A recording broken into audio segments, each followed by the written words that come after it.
Welcome, everyone, to this event of the Jesuit Forum, Policy Threats to Climate Action in Canada with Maryo Wahba.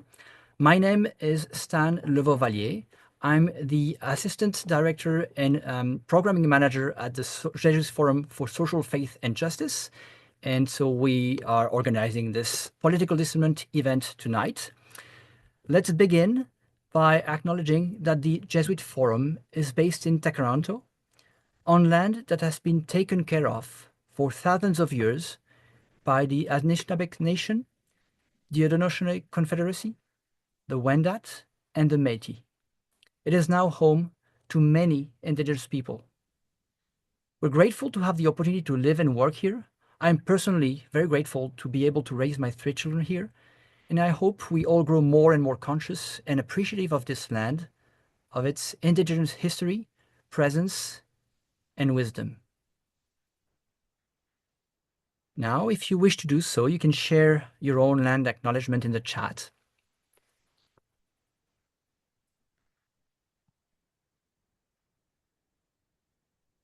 So this event is part of a series on political discernment that the Jesuit Forum is offering in partnership with many other organizations. So I'm just going to mention them.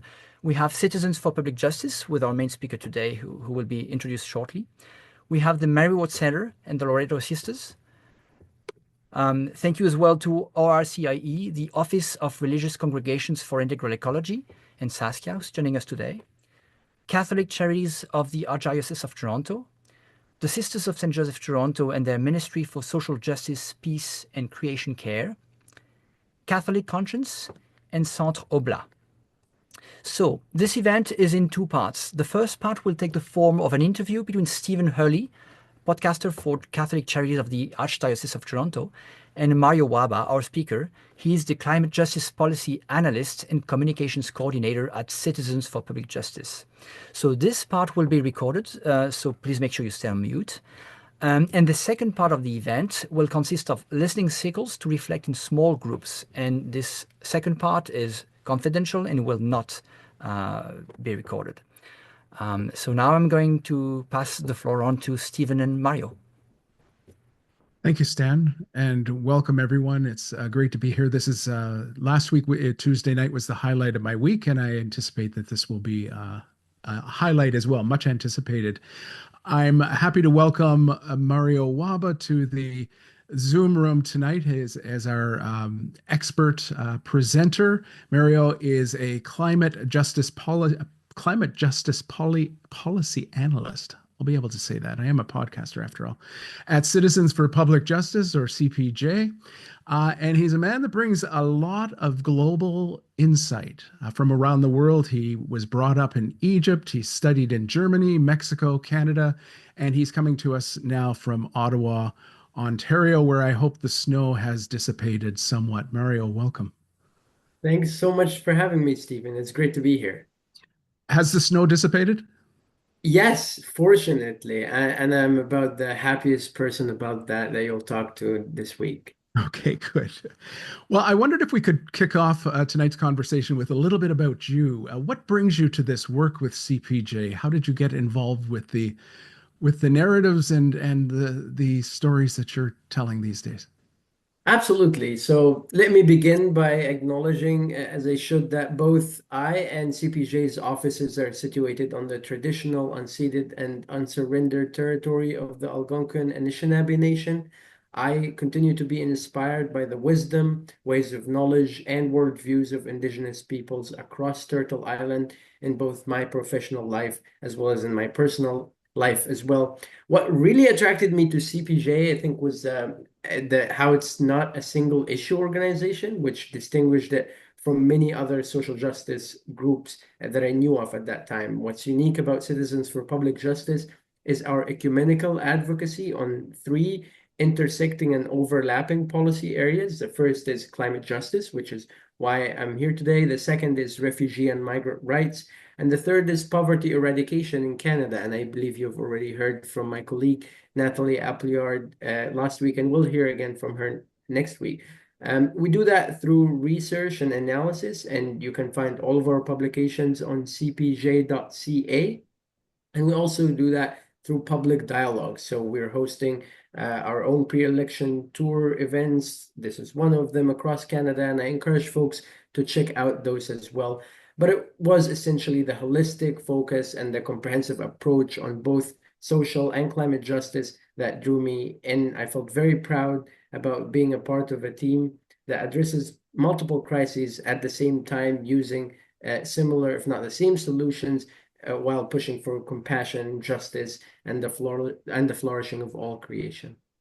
So, as you said, Maryo, we're going to be digging into climate justice tonight. And as you mentioned pre-election, the writ did drop on Sunday, so we are in full flight in terms of the pre-election mode. So hopefully people will pick up some insights tonight regarding that.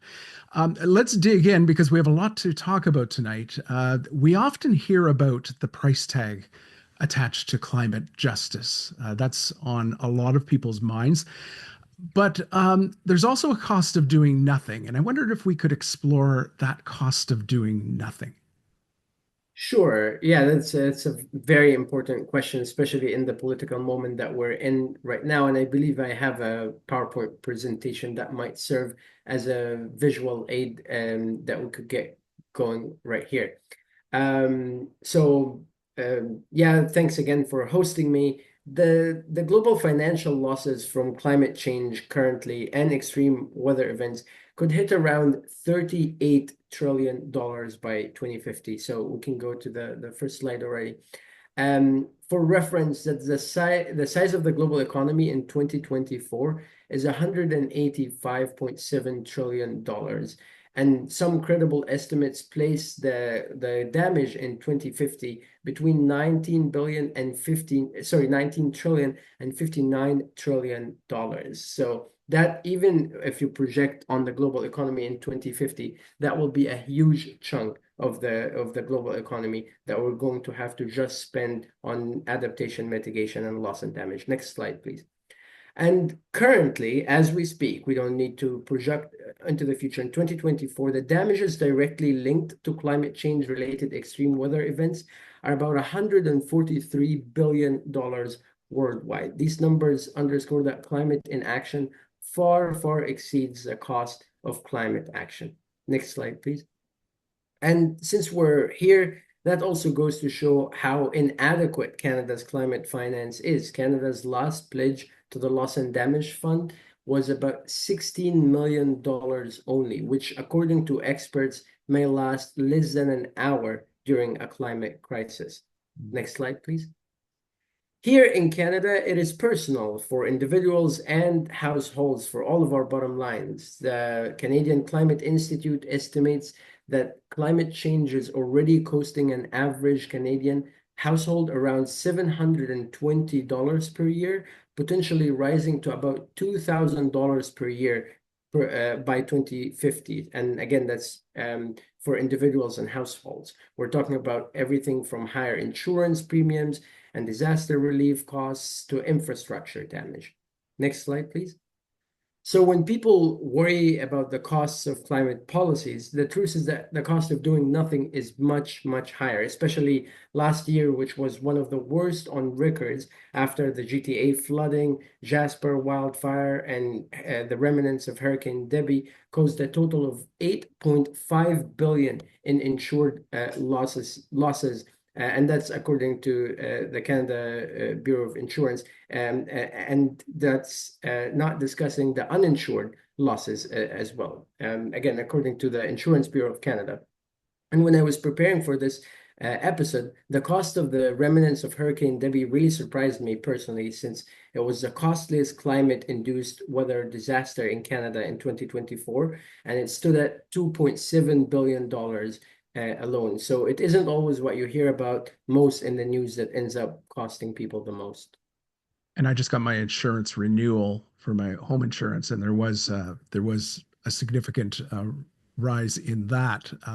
Some of it related to what you're talking about. We sometimes hear about fossil fuels, and I wanted to talk about fossil fuel subsidies. And I understand that Canada spends a significant amount on fossil fuel subsidies. How does that figure into this conversation? And maybe we could unpack what that actually means. Thank you so much for shedding light on this. Yes, fossil fuel subsidies are often called a hidden tax. In 2024 alone, Canada's federal government provided at least, so next slide, please, provided at least $28.5 billion in various forms of support to the oil and gas industry. And the actual number is probably much higher due to lack of transparency and accounting tricks on various levels by various levels of government. But even when you break that conservative estimate down per taxpayers, and which is 33.5 million of us in 2024, it comes out to about $852 per year per taxpayer. That's in addition to the $720 per year per household that we mentioned, in addition to the $8.5 billion in insured losses that we already mentioned. And all of those are annual costs imposed on Canadians unwillingly to support the oil and gas industry. Imagine what individuals and households can do with that disposable income. People can afford buying the food that they need, nutritious and culturally appropriate food. Folks can ensure that their children get better education, or that they can afford going on a trip. Next slide, please. And contrary to popular belief, that wealth doesn't trickle down. So, sorry, we'll go to the next slide, actually.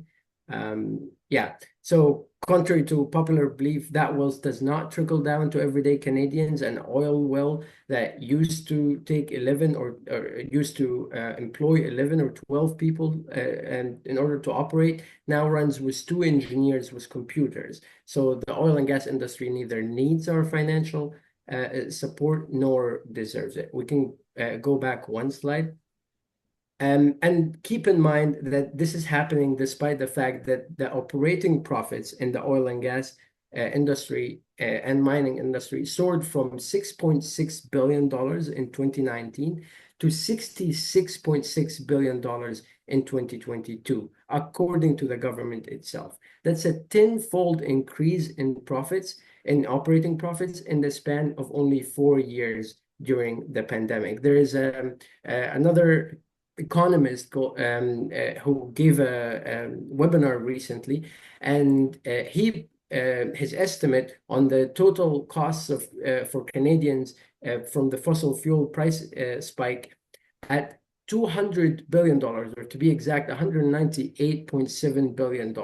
And that ranges from direct consumer price impact to indirect supply chain costs, extra interest expenses because of the inflation led by the rise in oil and gas, led central banks to increase the interest rates, lost employment income because of the increase in interest rates.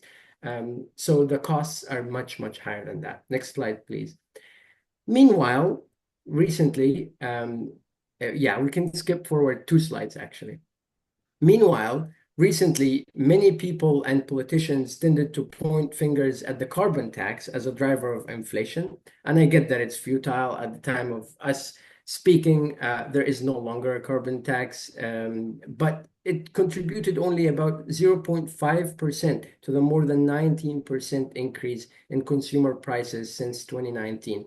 In comparison, however, the surge in oil and gas and the profits of the oil and gas sector accounted for about 0.25 cents per dollar, or 25 cents per dollars per dollar of inflation since 2021. So these companies were also responsible for about 31% of Canada's emissions in 2022. So when we weigh that, it's pretty clear that we need a more equitable system where major polluters pay a fair share of the transition costs and carry their sectoral responsibility in reducing emissions, especially when individuals and other sectors of the economy are managing to bend their own emission curves, where the oil and gas industry the oil and gas industry's emissions simply continue to rise.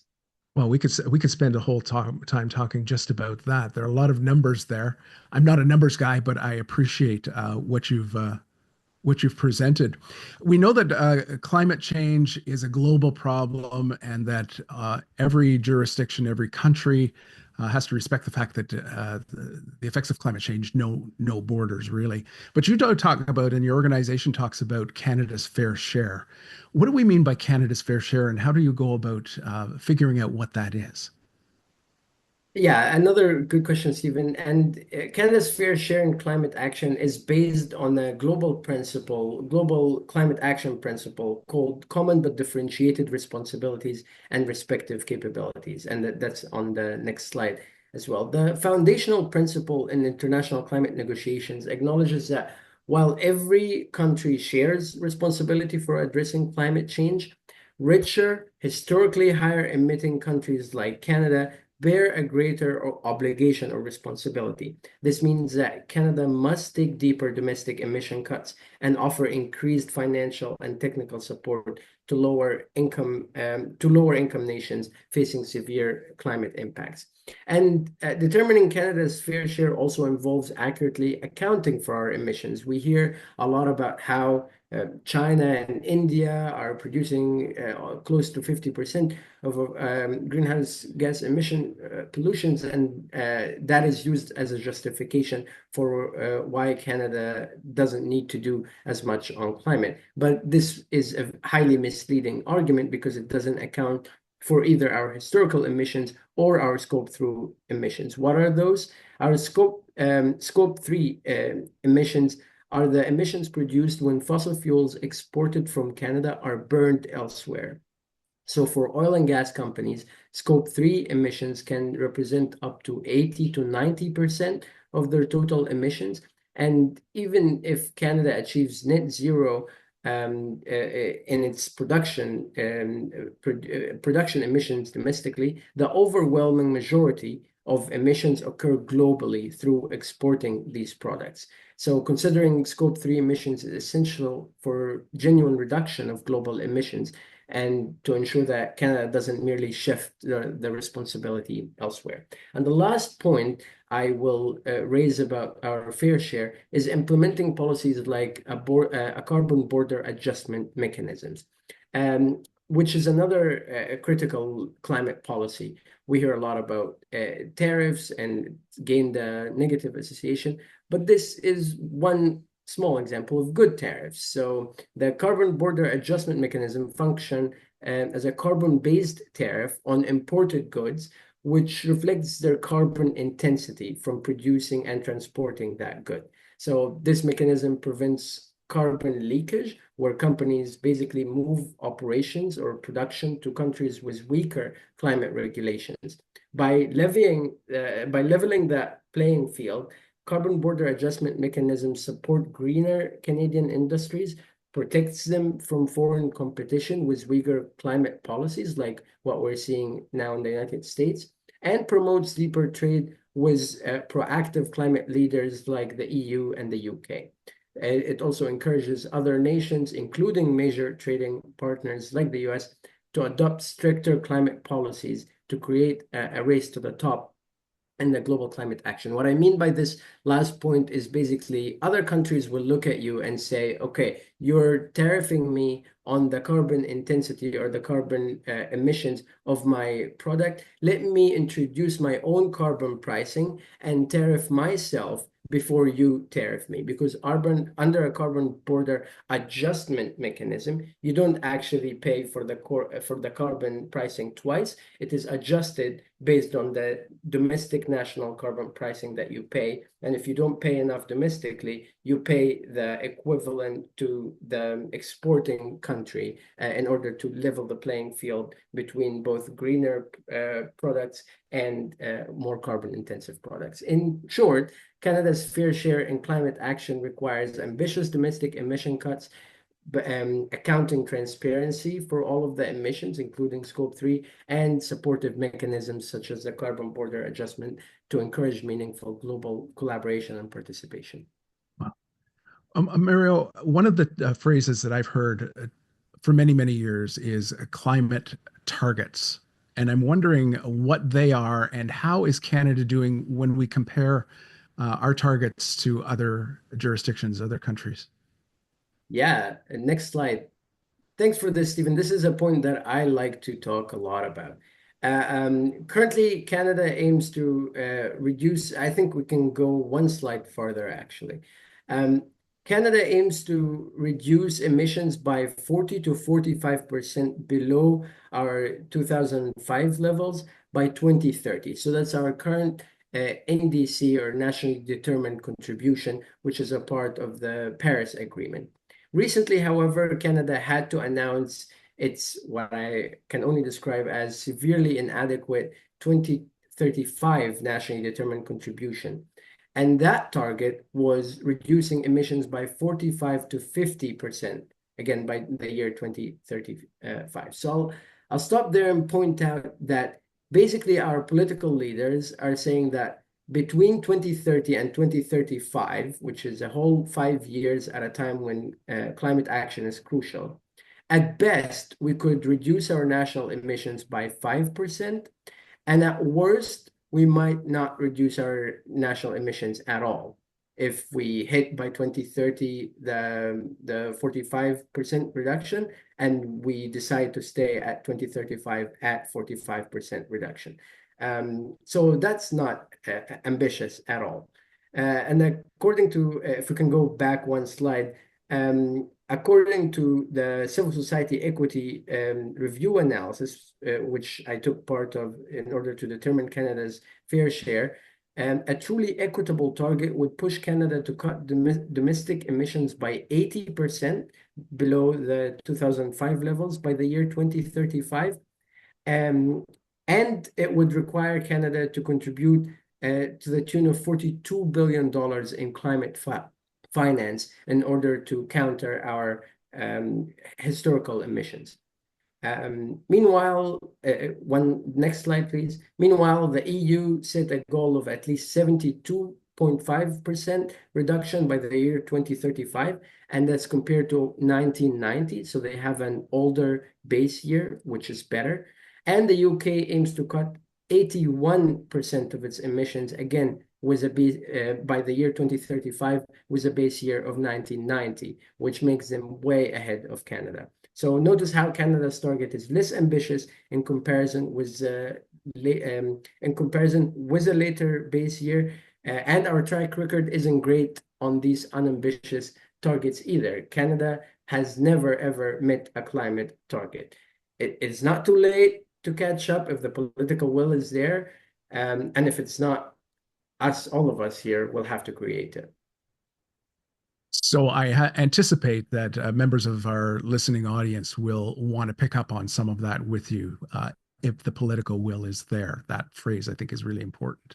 But maybe in the time we have, we can turn to a little bit of hope, and let's talk about renewable energy.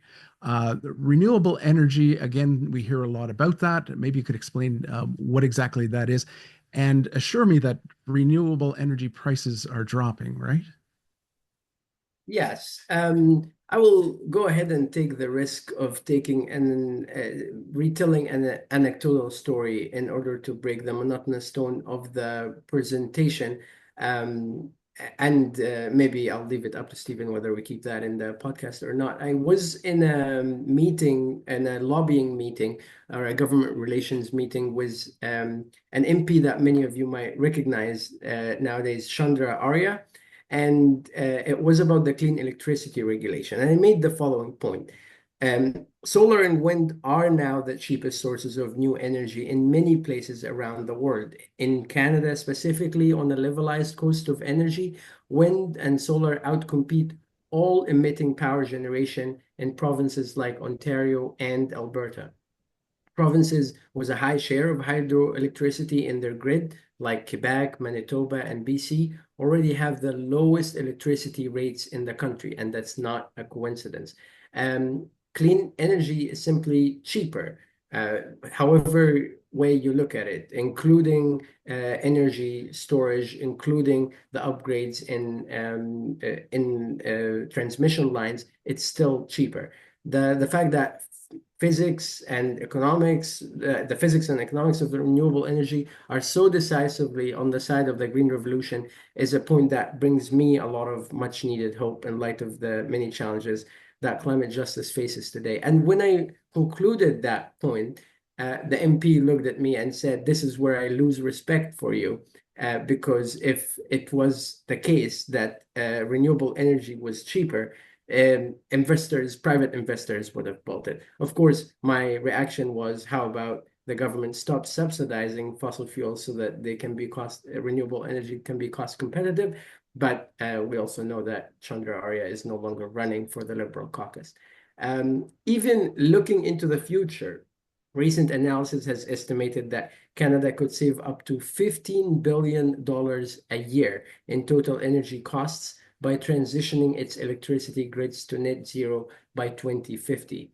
That will save most Canadian households an average of $1,500 a year in energy costs. And the good news is Canada's grid is more than 80% non-emitting already. Most of that is hydroelectricity. So we can get to a net zero much faster than 2050. We can totally get there by 2035. And there was an attempt by the Clean Electricity Regulations to do that. But unfortunately, the oil and gas industry and big utility lobbied hard to weaken those regulations. And now that date is not as feasible. But again, we must at least protect those regulations and try to build on top of them. So, Maryo, we've talked about policy, we've talked about some pretty big numbers and some pretty high level thinking. Sometimes people like me on the ground get a little overwhelmed by that, but I know that there's something that I can be doing and something we can be doing. If people are inspired by the vision that you've wrapped all of this up in, how can we get started and how can we participate? Yes, thank you. The numbers overwhelm me too, Stephen. So I totally relate here. But if the overall vision, the idea that we need to invest in a sustainable, livable future that leaves no one behind, rather than increasing the oil and gas industry's profits by tenfolds in the span of 3 years, if that resonates with you, please head to cpj.ca /for the earth / or you'll receive the link in the chat right now. CPJ's annual environmental campaign is there, and it's called Give It Up for the Earth. It's a Lenten environmental campaign with an open letter urging all of our political leaders, the party leaders right now, and key ministers to eliminate all forms of fossil fuel subsidies, increase Canada's climate finance in order to assist developing nations in weathering the impacts of the climate crisis, and to sign the Jubilee campaign, which I trust many of you have heard about. It's about global financial reforms.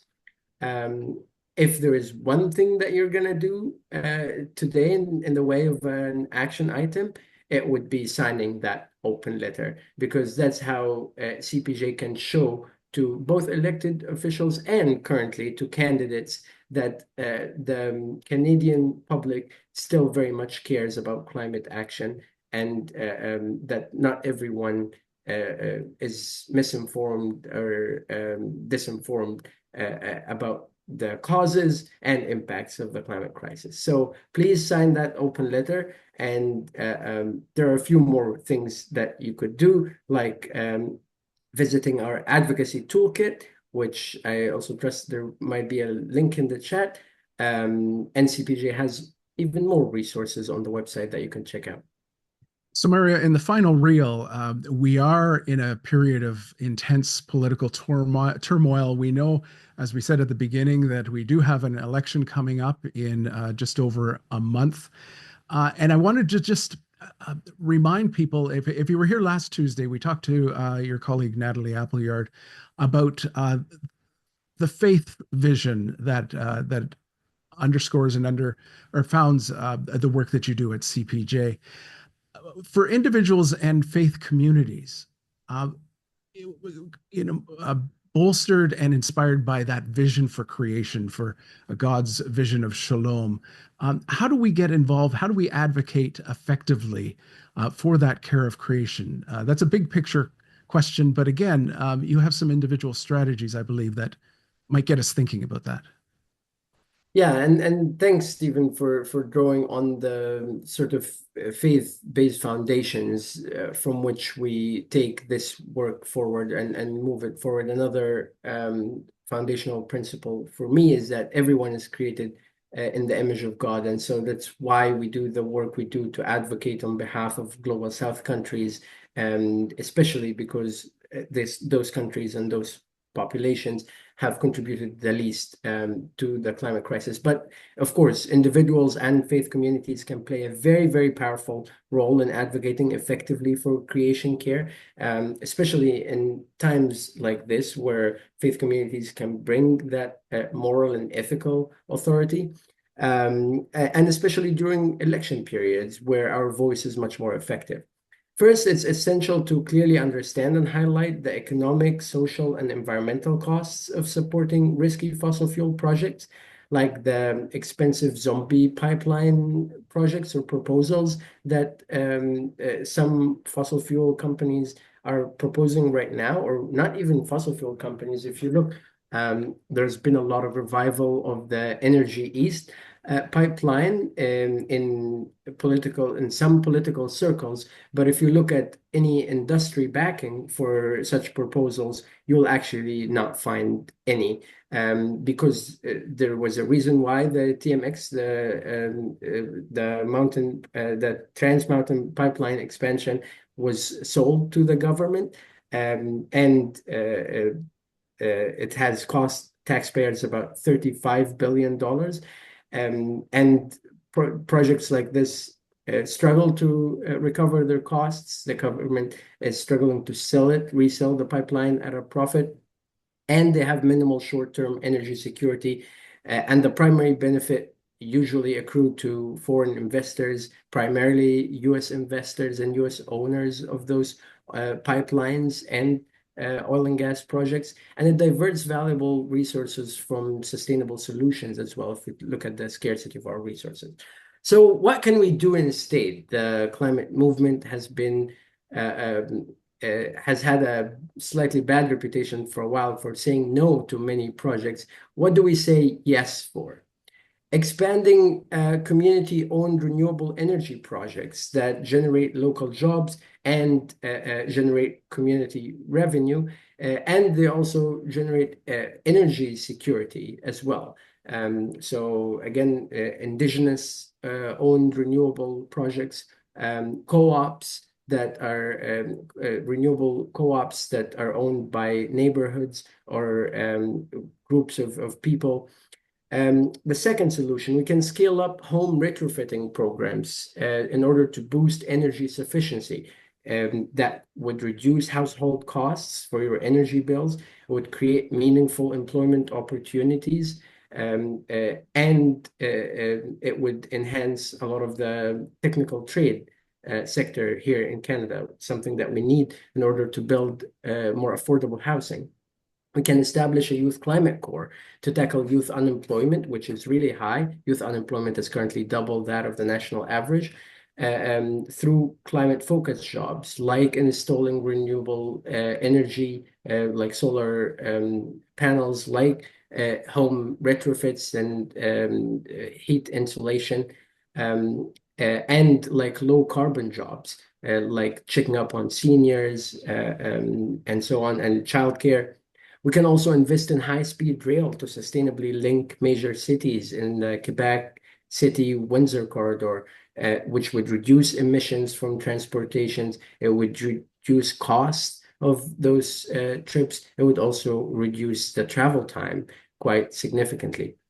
Fifth solution would be the electrification of public transit fleets in Canada. We should take advantage of Canada's strong automotive industry to promote domestic manufacturing and job growth. We are seeing a lot of threats to the automotive industry because of Trump's tariffs, but we should employ those technical know-hows and manufacturing capacity in order to electrify Canada's public transit fleet.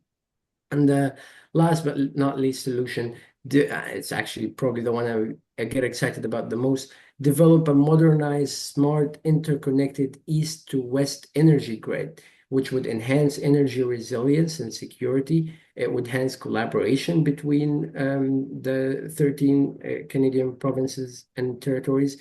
And it would mitigate the fluctuations in the supply and demand in renewable energy, making it a lot more reliable ultimately. But there are other tools, namely CPJ's election bulletin, which I wish I could have handed you all today, but it's still in the making. It will be produced within the next few days. But I brought you the questions that you will find there and that you could ask your elected officials. Next slide, please. So when engaging with political candidates, so this is the Give It Up for the Earth campaign. These are the asks. Feel free to scan that QR code or input the link below the QR code to visit the campaign. Sorry, next slide. And yeah, so when engaging with political candidates, faith communities and individuals can ask clear and targeted questions to gauge their commitment and effectiveness on climate action. And the title for the climate section in the election bulletin is Multi-Solving During a Poly-Crisis. So how do we use one solution in order to address multiple issues at the same time? So addressing affordability, trade threats, and climate crisis. So the first question, next slide, please, that you can ask is, earlier this year, the consumer tax was repealed. Next slide. Earlier this year, the consumer carbon tax was repealed. How will your party uphold and advance the polluter pays principle? There, you would really want to look for responses that propose specific measures like strengthening the emissions cap, for instance, which is another crucial climate policy, reforming the output-based pricing system, which is the industrial carbon tax that we hear a lot about in the news right now, which is for large emitters, and phasing out all fossil fuel subsidies in favor of funding renewable energy and green jobs. You should avoid answers that shift responsibility elsewhere or claim efforts are already sufficient. So deflecting to another level of government is not the way to go, because the courts have stated time and time again that regulating GHG emissions is the responsibility of the federal government. Next slide, please. What major nation building projects is your party proposing to strengthen Canada's economy while meeting our climate commitments? Strong answers should mention the green industrial projects that we already talked about, like a high-speed rail, like electrifying Canada's public transit using our own auto manufacturing strength, and supporting community-owned renewable energy initiatives. Be wary of candidates promoting costly fossil fuel projects, often labeled as zombie pipelines or ghost pipelines, which drain public funds without significant benefits. And the last question is, next slide, please. How will your party ensure that the transition to a low carbon economy genuinely leaves no one behind, particularly Indigenous communities, youth, and historically marginalized groups? Expect specific answers, or you should expect specific answers mentioning programs like the Youth Climate Corps, which is a job guarantee for young people in, again, green sectors, or increased funding for home retrofit programs like the Greener Homes Grant or the Oil to Heat Pump Affordability Program, again, energy retrofitting and heat insulation, and targeted training for workers transitioning away from fossil fuel jobs. So by that, we mean for older workers, we provide bridging support system. So how you can make workers retire early without suffer financially. But for younger fossil fuel workers, you can guide them through a reskilling program that would allow them to work in the renewable energy sector. You should avoid generic or vague answers since they suggest a lack of genuine planning or commitment. But yeah, by engaging in those thoughtful and structured questions, individuals and faith communities can and should effectively advocate for meaningful climate action and ensure policies that benefit everyone genuinely and protect our shared creation. Well, Maryo, thank you so much. I finally feel, after I don't know how many years of being eligible to vote, that I actually have something now to meet the candidates at the door with.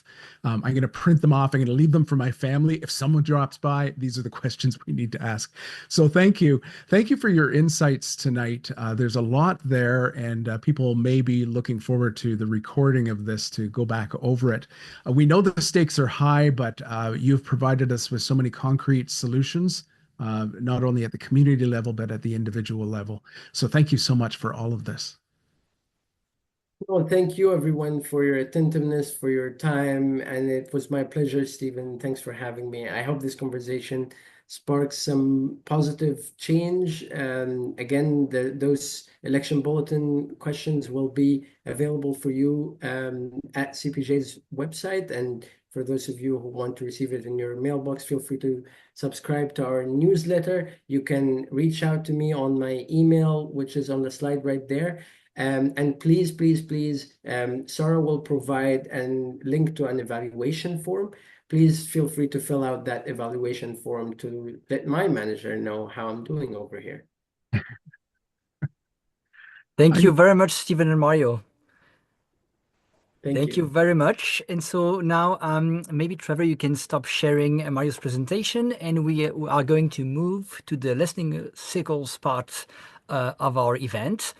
And so we will have an opportunity to share in a plenary session again after the listening circles. And there also will be an opportunity to ask questions directly to Maryo then. But now what we are suggesting is to go into breakout rooms and experience the process of listening circles based on this content and the 3 questions that were sent in advance via email. You will be in small groups, but you will be accompanied by a facilitator who will manage time, make sure that you follow the 3 questions, and make sure that everyone has a chance to share. Just a quick remark on those listening circles. It is really an opportunity to share. You will have like maybe 2 to 3 minutes per questions, and then to listen attentively to others. And it's not a matter of responding to each other. It's not a conversation, but like sharing one at a time, intellectually, experiences with the heart, and trying to listen to what maybe the group is saying through all the experiences. And so the facilitator will give an order for the circle to operate. So imagine you are seated with everyone else in a room, and that you're taking the time to listen to one another, each at his turn. And yeah, everything that is shared in the circle is confidential, and we obviously want to be respectful of each other. Now I'm going to send everyone in listening circles, and we will meet back here in the plenary room at 7:45, in an hour actually. My name is Sarah Rudolph. I'm the Social Justice Animator at the Mary Ward Center. I'm one of the partners for this event. We would like to open it up now for some large group sharing. Going from our small groups to this large group. We'd like to invite you, if you would like to share any sort of reflections from the small group sharing, or maybe you have a takeaway that is, you're leaving with this evening, or perhaps you have questions for our speakers. I think Maryo is still here. Yes, he's still here. I can see you now. Thanks, Maryo. So if you have any questions that surfaced in your conversation, you might want to ask them as well. So I would invite you to raise your hand. You can either do it just with your own hand or electronically, and I'll invite you to speak.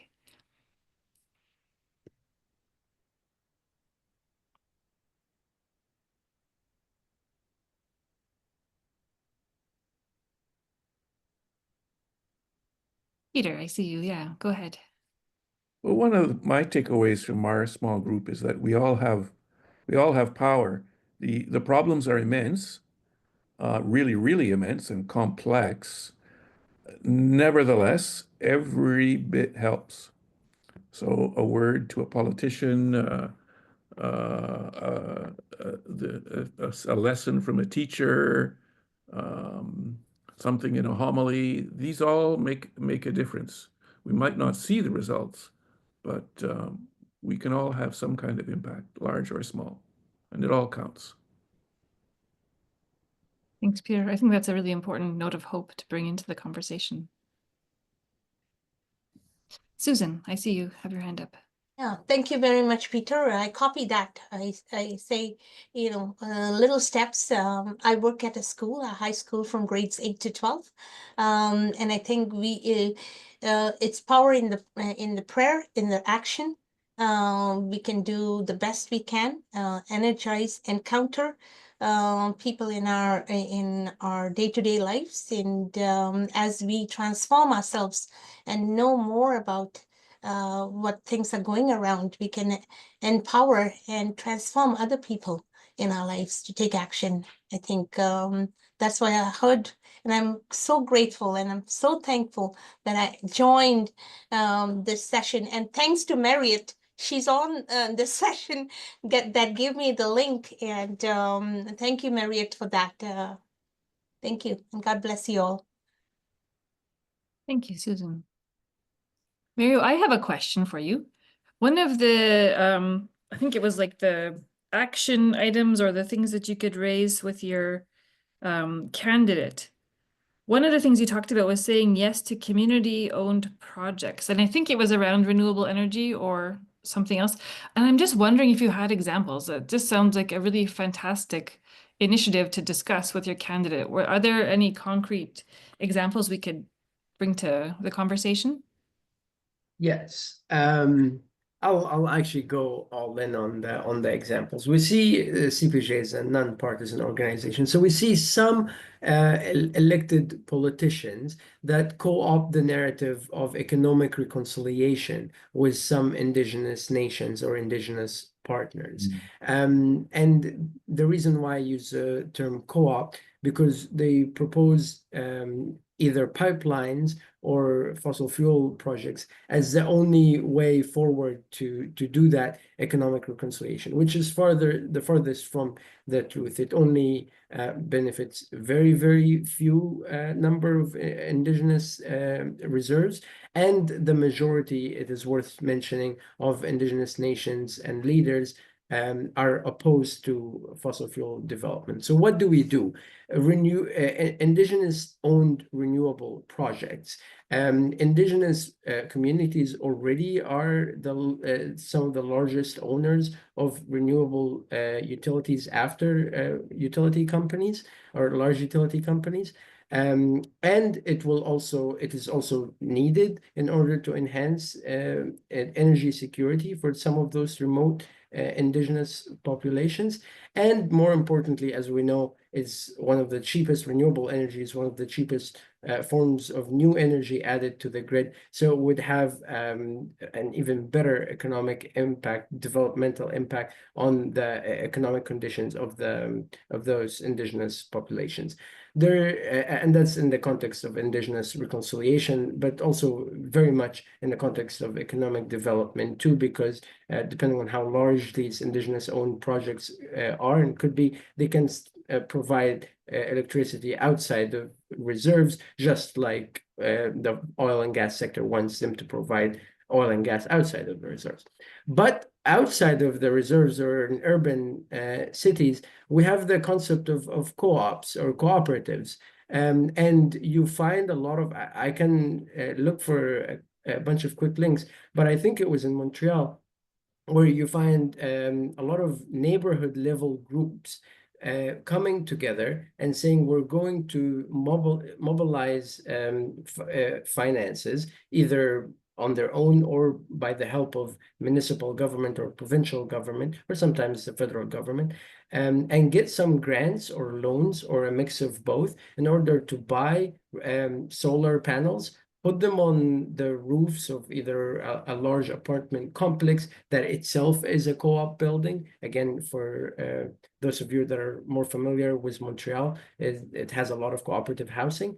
Or spread it out in a sort of like community garden where you can do some shade cropping, which is a big thing nowadays, crops that grow in the shade of solar panels, and then start to harness this energy and use it, apologies for my phone, harness this energy and use it on the local level. That can also, again, reduce energy bills overall because renewable resources are cheaper. It can improve energy security for remote populations, and it will result in less inflation overall, because in my humble view, the more dependence on the oil and gas industry, the more inflation, price fluctuations, and energy insecurity that we'll have. I hope that makes sense. Thanks, Maryo. That's really helpful. I see Femi and Grant have their hand up. Yes, just along that same lines, an example here in Kitchener, thanks to our local very active Mennonite community around here, the Rockway Mennonite Collegiate has just operationalized 100 solar panels on top of their collegiate buildings. They have quite a few, and with the help of a co-op financing group, and they estimate that this will cover 100% of their energy needs, and they may even be able to send some out to the grid.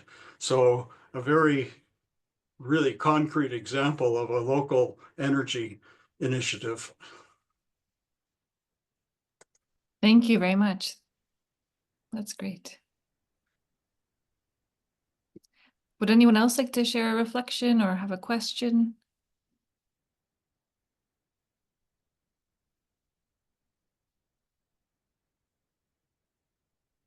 No?